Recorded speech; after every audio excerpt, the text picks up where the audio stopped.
Hello everyone, this is MD Tech here with another tutorial. Today I will be showing how to permanently disable Windows Defender in Windows 10. Windows Defender has been around for a while, and ever since Windows 8 it has basically become a rebranded version of Microsoft Security Essentials, and a lot of people don't want to have it running in their background, just like the predecessor or the original Windows Defender, which was primarily an anti-spyware program.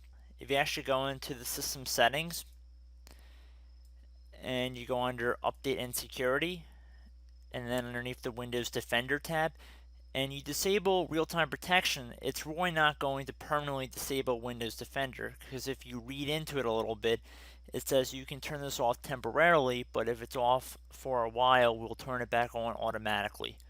And I don't know about you guys, but if I disable Windows Defender, I would want to keep it disabled as long as I would deem necessary. So I have found a registry key online. I found it shared on a 10 forum, so I'll have a link to it in the description of this video. But basically what this will allow us to do is permanently disable Windows Defender in Windows 10. Now it's important you have to have an administrative account when you're running this registry entry in order for it to work properly. So what we're going to do is we're going to double click on this registry key here. We're going to click on run. We're going to click on yes again. Now we're basically being prompted to see if we want to add this entry to the registry. We're going to click on yes.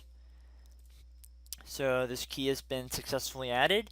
So if we actually go back into the control panel here, or what is now the rebranded update and security tab, go into Windows Defender, we see all this has been grayed out, meaning we do not have to worry about Windows Defender coming back on again.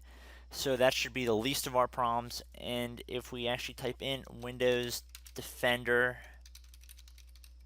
and we click on that, what we see is that it was turned off by group policy. So there you go, guys. I hope this tutorial helped you out, and I will see you in the next tutorial. Bye.